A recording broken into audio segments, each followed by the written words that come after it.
got the ski painted. It's ready to start assembling it and everything. But we're going to go ahead and show you the color for the top of it now. It is Abyss Gray. It's a Ford color, the newer color they have on some of their trucks and stuff. But it's called Abyss Gray. It's got a ton of metallic. I don't know if y'all can see in the camera how much metallic is in it, but it looks freaking awesome. We're gonna get in here and start putting this thing together and try to get it on the water. So we're gonna start getting this prepped and go ahead and get this stuff painted now, so then I can flip it over and start doing the pump shoe, all that kind of fun stuff. And we got the also we got these as well. Got them back and paint. And I got the hood up here on this, so you got to get all this stuff, start assembling everything and get it back together. So let's get to it.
Got the pump line and shimmed everything. It is dead on. We used the alignment tool.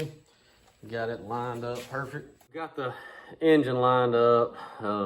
Everything on it's like, I mean, just as straight on as you can. I really appreciate the guys that helped me do that. There's no way I could have got that nowhere near like it is. I mean, it's like I mean, mint. Couldn't get it any straighter if you wanted to, but yeah, got that done. I've got another video already ready to come out after this one, but I'm gonna kind of stop this one here. Made a big mistake. I would have had the ski probably together a couple days ago. I mean, completely finished, ready to ride and all that kind of fun stuff, but was installing my trim and everything, the jet trim, sorry.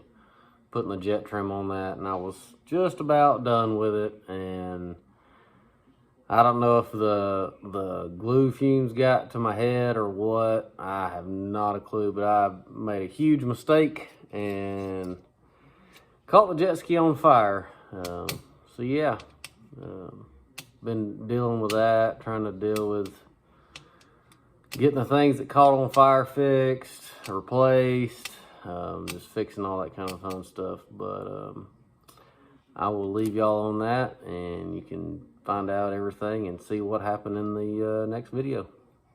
See y'all later.